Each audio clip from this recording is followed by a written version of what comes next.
আমাদের সমাজে, আমাদের দেশের মধ্যে মুহররম মাস এবং আশুরাকে কেন্দ্র করে অনেক কুসংস্কার এবং বেদাত শিরিক পর্যন্ত হয়ে থাকে।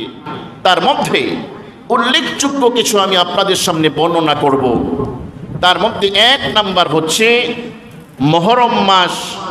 এই মাসে চাঁদ উদিত হওয়ার সাথে সাথে এক শ্রেণীর মানুষ আছে নিজেরা এবং ছোট্ট ছোট্ট কিশোর বালকদেরকে বিভিন্ন এলাকায় ছড়িয়ে দেয় বিভিন্ন ঢোল তবলা এগুলো দিয়ে। কি ঠিক না বলেন?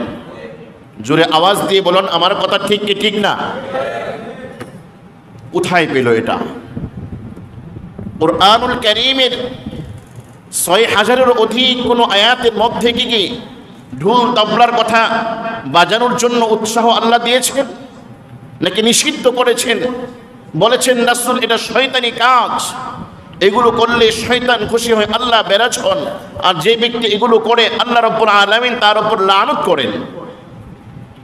তাহলে মুহররম মাস আসলেই এক শ্রেণীর সম্প্রদায় আছে, তারা ঢোল তবলা বাজিয়ে এই আশুরা তথা মুহররম মাসকে তারা স্বাগতম জানায় আর মানুষকে জানান দেয় যে মুহররম মাস এসেছে, আশুরার জন্য প্রস্তুতি নাও। এটা সম্পূর্ণ ভিত্তিহীন এবং গর্হিত কাজ, গুনার কাজ।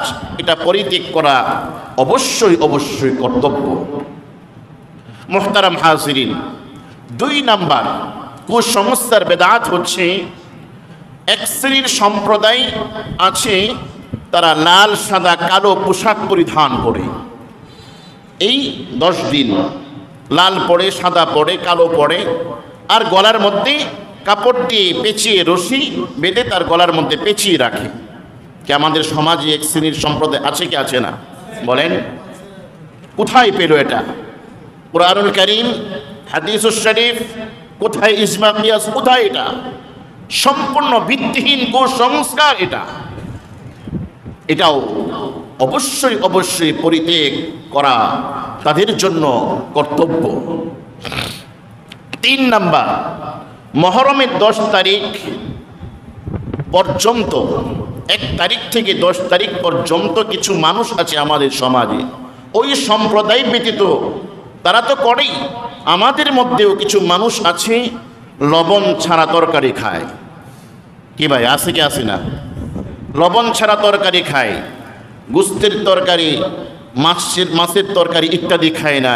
খায় তো খায় লবণ ছাড়া, নিরামিষ খায়। আর কি করে?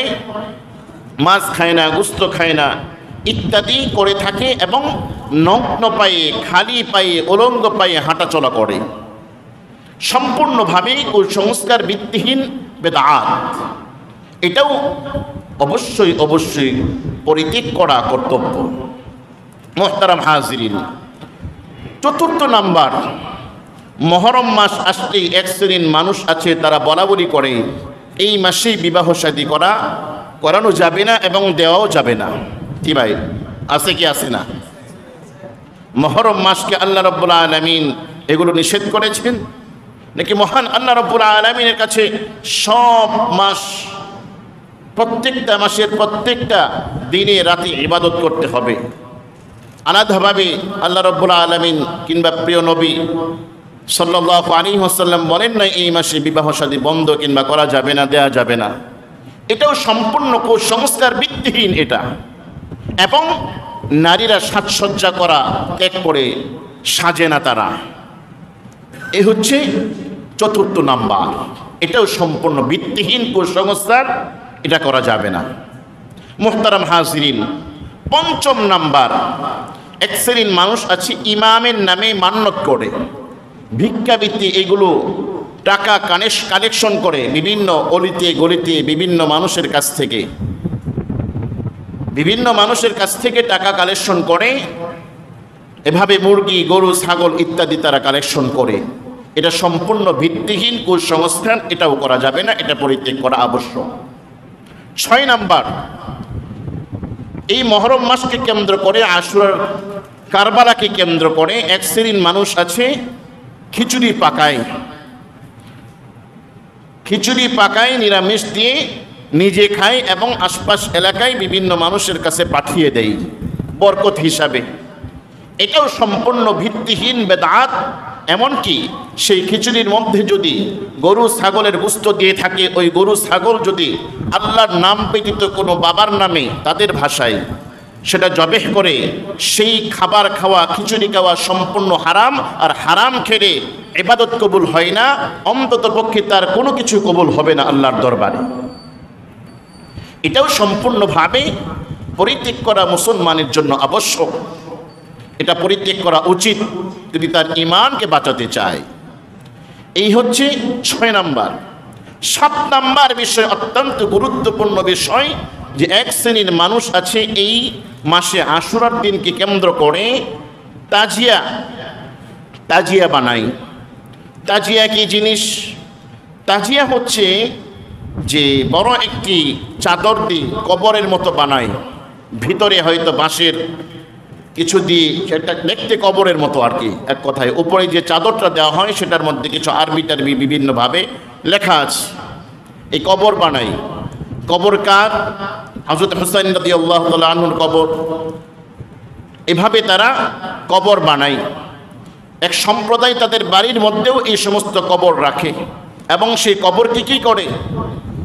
আশপাশ তারা ইবাদতখানা বানায়। সম্পূর্ণ বেদাত, তো বেদাত, সাথে সাথে শিরিক। এই সমস্ত কিছু তাজিয়াকে কেন্দ্র করে, কবরকে কেন্দ্র করে যারা এই সমস্ত আমল করবে, সে সম্পূর্ণ ডাইরেক্ট শিরিকের অন্তর্ভুক্ত। যদি কেউ করে তার ঈমানটা শেষ করে দিচ্ছে, সে মুশরিক হয়ে যাচ্ছে। সুতরাং এটা অত্যন্ত গর্হিত কাজ। এটা কোনো ইমানদার মুসলমান করতে পারে না। যদি করে সে ইমানদার থাকবে না। এটা পরিত্যাগ করা আবশ্যক। মুহতারাম হাজরিন, শুধু তো এই তাজিয়া বানাই এটা নয়, এমনভাবে সেটাকে কদর করে, সেটার মধ্যে আতর মাখে, সাথে সাথে খুশবু মাখে, চুমাচুমি করে ইত্যাদি। এটা পরিত্যাগ করা অবশ্যই অবশ্যই কর্তব্য। মুহতারাম হাজরিন, 8 নাম্বার বিষয়, কোনো এক কবরস্থান থেকে কোদাল দিয়ে 1 কূপ দিয়ে মাটি এনে, 1 কূপে যা মাটি ওঠে, ধরুন আজিমপুর কবরস্থানে গেল, 1 কূপ দিয়ে যে সমস্ত মাটি উঠলো, সেই সমস্ত মাটি এনে 2টি কবর বানায়।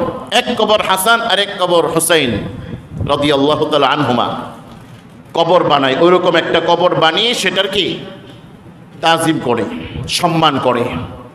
এটা সম্পূর্ণভাবে শিরিক।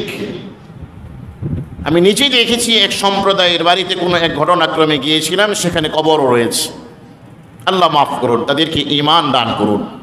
এটা অত্যন্ত পরিত্যাগ করা আবশ্যক যদি সে জান্নাতে যেতে চায়, ঈমানের সাথে মৃত্যুবরণ করতে চায়। মুহতারাম হাজরিন, 9 নাম্বার বিষয় হলো, ঘোড়াকে দুলহান সাজানো হয়। একটা ঘোড়াকে কি দুলহান সাজায়, বা অথবা দুলহান সাজিয়ে ঘোড়ার যে পা রয়েছে, সে পা দিয়ে পাটাকে ধৌত করে। কি দিয়ে ধৌত করে? স্বাভাবিক পানি না, সেই পা কি দুধ দিয়ে ধৌত করে। এবং সেই দুধ যেটা ঘোড়ার পায়ে লেগেছে, এটা বরকতের পানি মনে করে। অর্থাৎ এই ঘোড়াকে ইঙ্গিত দিচ্ছে কোথায়?